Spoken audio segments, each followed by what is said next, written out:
जय Hind. Welcome to study close. मेरा नाम है दीपक यादव। नाउ इस वीडियो में हम लोग डिस्कस करने वाले हैं एक बहुत ही ज्यादा इंपॉर्टेंट टॉपिक को। काफी ज्यादा न्यूज में इसको कवर किया जा रहा है। तमिलनाडु के अंदर एक पॉलिटिकल टसल चल रहा है दो शब्दों को लेकर। वो क्या है? एक यूनियन गवर्नमेंट और सेंट्रल गवर्नमेंट, यानी संघीय सरकार बोले या फिर केंद्र सरकार बोले, इस चीज को लेकर टसल चल रहा है।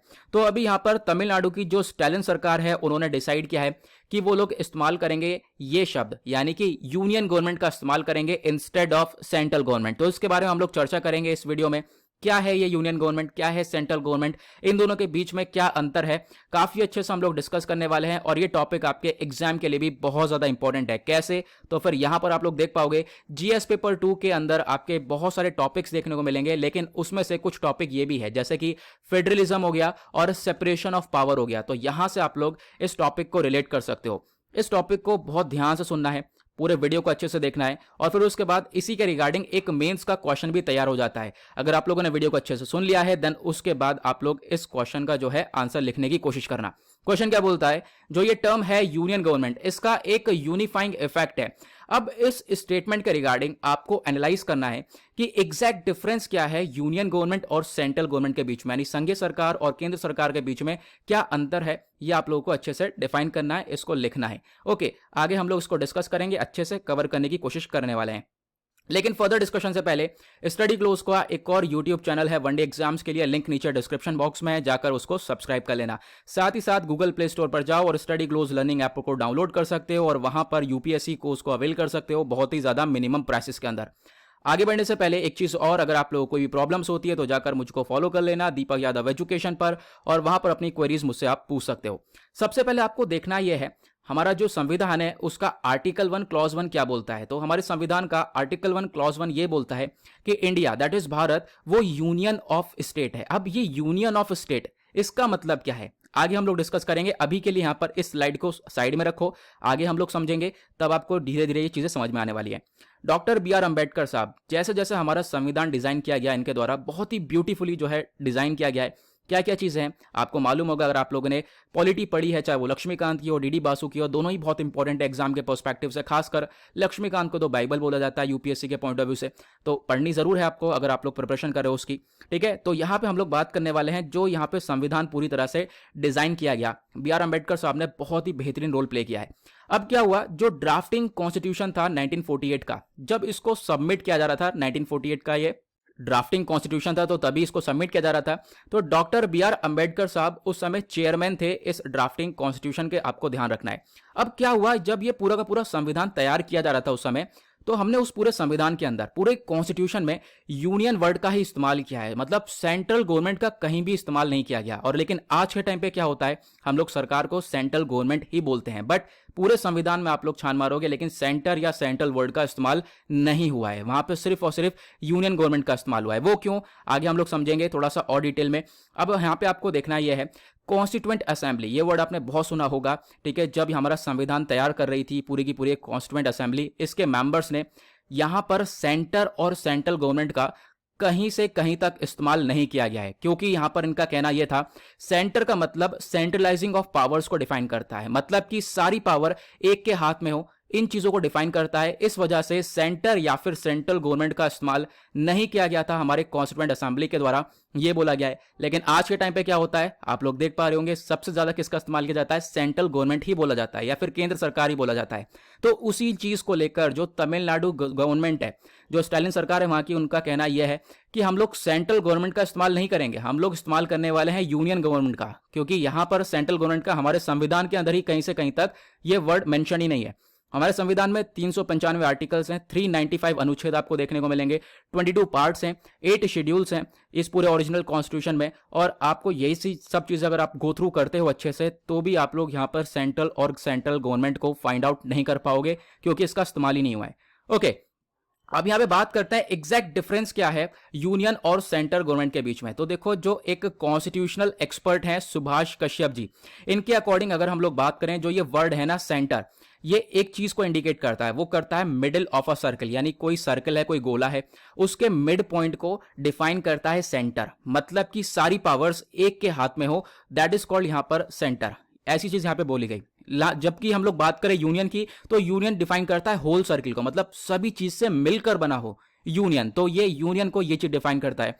तो सेंट्रल गवर्नमेंट, आई होप आपको ये सेंटर और यूनियन के बीच में डिफरेंस समझ में आया होगा। मतलब क्या है कि सेंट्रल गवर्नमेंट सारी पावर्स एक के हाथ में हो, ऐसा होना भी नहीं चाहिए, और यहां पर सेंट्रल गवर्नमेंट का इस्तेमाल भी नहीं किया गया हमारे संविधान में। उसी वजह से यूनियन का इस्तेमाल किया गया, क्योंकि यूनियन एक पूरे के पूरे सर्कल को डिफाइन करता है। अब इंडिया के अंदर बात करें तो ये जो रिलेशनशिप है किस किस के बीच में, सेंट्रल गवर्नमेंट और साथ ही साथ स्टेट्स के बीच में, यानी केंद्र सरकार और राज्य सरकार के बीच का जो ये रिलेशन है, यहां पर ये डिफाइन करता है होल पार्ट, मतलब कि पूरे के पूरे होल सर्किल को, पूरे सर्किल को डिफाइन करता है, मतलब कि एक यूनियन स्ट्रक्चर को डिफाइन करता है। ठीक है, तो इसी वजह से यहां पर ये यूनियन का इस्तेमाल किया गया है, नॉट अ सेंटर का इस्तेमाल किया गया है। लेकिन हम लोग क्या करते हैं, सेंटर का ज्यादा इस्तेमाल करते हैं। क्वेश्चन ये होगा कि देखो अब यहां पर जो ये सेंट्रल गवर्नमेंट है, चलो हमने इसका इस्तेमाल किया भी, तो इसके रिगार्डिंग क्या क्या दिक्कतें हैं। सबसे बड़ी बात यह है कि कोई दिक्कत है क्या, बिल्कुल यहां पर दिक्कत आपको देखने को मिलेगी। सबसे पहली प्रॉब्लम्स आप लोग अपने आंसर राइटिंग में ये मेंशन कर सकते हो कि पहली प्रॉब्लम्स ये होती है कि जो कॉन्स्टिट्यूएंट असेंबली है, इसने तो सीधे सीधे डिस्कार्ड कर दिया था, सीधे सीधे यहां पर सेंटर का इस्तेमाल ही नहीं किया है। जब हमारे संविधान में ही नहीं है तो आप लोग कैसे इस्तेमाल कर रहे हो। ठीक है, पहली दिक्कत तो यही है, जो ये वर्ड सेंटर है ये हमारे कॉन्स्टिट्यूशन के अंदर इस्तेमाल ही नहीं किया गया है। जो हमारे संविधान को बनाने वाले जो मेकर्स थे, उन्होंने इसका इस्तेमाल नहीं किया गया है। उन्होंने इस्तेमाल किया यूनियन का, लेकिन आप लोग इस्तेमाल कर रहे हो सेंटर का। तो पहला इशू तो यही हो जाएगा। बी आर अम्बेडकर साहब ने सीधा सीधा यहां पे क्लैरिफाई कर दिया था कि जो ये यूनियन और स्टेट्स हैं, ये क्रिएट करे गए हैं कॉन्स्टिट्यूशन के द्वारा, और यहां पर ये डिराइव करते हैं अपने अपने अथॉरिटीज को। अब क्या है, इनके अकॉर्डिंग यहां पे ये भी बोला गया कि देखो कोई भी सबऑर्डिनेट लेवल पर नहीं होना चाहिए। ऐसा नहीं होना चाहिए कोई ऊपर लेवल पर हो, कोई दूसरा नीचे लेवल पर हो। यानी कि ऐसा देखने को मिलता है कि सेंट्रल गवर्नमेंट के पास सारी पावर्स हैं, स्टेट गवर्नमेंट के पास पावर्स नहीं है, तो ऐसी चीजें नहीं होनी चाहिए। यहां पे मतलब ये था यूनियन का कि आपस में जो अथॉरिटीज हैं ये आपस में कोऑर्डिनेट करके चल सकें। ठीक है, इसी को बोलते हैं फेडरल स्ट्रक्चर, फेडरलिज्म। जो कि इंडिया है आज के टाइम पर, इंडिया को बेसिकली बहुत सारे कॉन्स्टिट्यूशनल एक्सपर्ट्स ने बोला है इंडिया एक क्वाजी फेडरल स्ट्रक्चर आपको देखने को मिलेगा। अब ये फेडरलिज्म क्या होता है ये भी आगे डिफाइन करेंगे, डोंट वरी। अब यहां पे आपको ये समझ में आ जाना चाहिए, ठीक है, कि मतलब सेंटर का इस्तेमाल आप कह सकते हो कि नहीं किया गया है, तो हम लोग इसका ध्यान रखना है। देन उसके बाद सेकंड इशू क्या आता है, क्योंकि यहाँ पे आपको अगर इशू डिफाइन करने हैं, अगर आपको बताना है कि हाँ सेंट्रल गवर्नमेंट वर्ड से क्या इशू है, एक इशू तो ये हो गया। दूसरा इशू क्या होगा, दूसरा इशू ये होगा जो आइडिया है फेडरलिज्म का, उसके साथ कॉन्फ्लिक्ट देखने को मिलेगा ना। ये फेडरल गवर्नमेंट क्या होती है, फेडरल गवर्नमेंट एक ऐसा स्ट्रक्चर होता है जहां पर स्टेट और यूनियन दोनों मिलकर वर्क करें साथ में, तो वो बोलता है फेडरल स्ट्रक्चर। और इंडिया को भी एक क्वाजी फेडरल स्ट्रक्चर बोला जाता है, ठीक है, जहां पर सेंटर और स्टेट मिलकर काम करते हैं। अब यहां पे क्या है ना कि जो ये फेडरलिज्म का आइडिया है इससे कॉन्फ्लिक्ट होगा अगर हम लोग सेंटर का इस्तेमाल करेंगे। ऐसा क्यों, क्योंकि मैंने अभी आपको बताया सेंटर वर्ड क्या डिफाइन करता है कि सारी पावर्स एक के हाथ में हो, सारी पावर्स एक ही के हाथ में हो। लेकिन फेडरलिज्म क्या डिफाइन करता है कि जो सारी पावर्स हैं वो अलग अलग गवर्नमेंट के हाथ में हो। जैसे स्टेट गवर्नमेंट के पास में कुछ पावर्स हो गई, कुछ पावर्स सेंटर के हाथ में हो गई, तो इस चीज से ये चीजें होनी चाहिए। ठीक है, तो यहां पर जो सेंटर वर्ड है उसका कॉन्फ्लिक्ट देखने को मिलेगा इस फेडरलिज्म स्ट्रक्चर से। ठीक है, अब यहाँ पर जो सुभाष कश्यप हैं जो कि एक कॉन्स्टिट्यूशनल एक्सपर्ट हैं, जो कि मैंने आपको पहले बताया था, इन्होंने यहाँ पर ये बोला है सेंटर और जो सेंट्रल गवर्नमेंट है, इसका मतलब यहाँ पर आपको ये देखने को मिलेगा कि जो स्टेट गवर्नमेंट है वो अधीन है सेंट्रल गवर्नमेंट के ऊपर। ठीक है, यानी कि जो स्टेट गवर्नमेंट है वो सेंटर के ऊपर अधीन है, यानी सेंट्रल गवर्नमेंट काफी, स्टेट गवर्नमेंट काफी ज्यादा नीचे आपको देखने को मिलेगी। इसी वजह से यहाँ पर एक कॉन्फ्लिक्ट देखने को मिल जाता है फेडरलिज्म के आइडिया से। सिंपल, ठीक है, यहाँ पे ज़्यादा कन्फ्यूजन नहीं पालना है, मैं फिर से मैं बता देता हूँ, क्योंकि जो ये लॉ वगैरह है काफ़ी ज़्यादा दिक्कत हो जाती है इसको समझने के लिए। तो जो ये फेडरलिज्म का स्ट्रक्चर है इसमें यही सिंपल सी बात है, स्टेट गवर्नमेंट और सेंट्रल गवर्नमेंट मिलकर, यानी स्टेट गवर्नमेंट और सेंट्रल गवर्नमेंट मिलकर साथ में काम करें।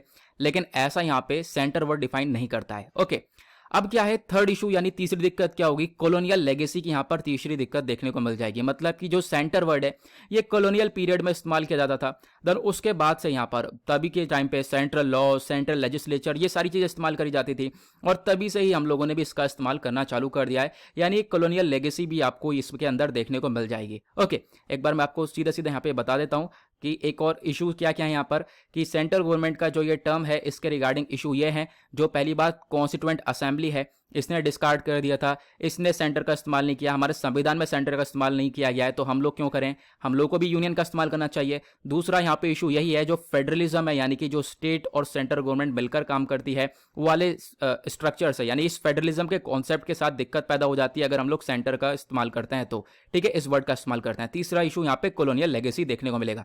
बार बार रिपीट करना मुझे जरूरी है क्योंकि काफी इंपॉर्टेंट हो जाता है, बहुत सारी चीजें हैं जो कि हम लोग बार बार भूल जाते हैं। अब यहाँ पे क्वेश्चन ये है इसका कंक्लूजन क्या है, आप क्या सोचते हो इसके बारे में, क्या इस्तेमाल करना चाहिए? ठीक है, नीचे कमेंट सेक्शन में बताना। सभी लोग यहाँ पर उस कमेंट्स को पढ़ेंगे। ठीक है, सभी लोग देखते हैं क्या क्या राय हैं, क्या क्या वो अपना आंसर में लिखते हैं। ठीक है, ये काफ़ी इंपॉर्टेंट वीडियो था। आई होप आपको ये क्लियर हो गया होगा। और इसी के साथ फिर करते हैं हम लोग अपने लेक्चर को समाप्त। मिलते हैं आप लोगों से नेक्स्ट वीडियो में। आज के लिए bye bye, have a nice day, thank you and जय हिंद।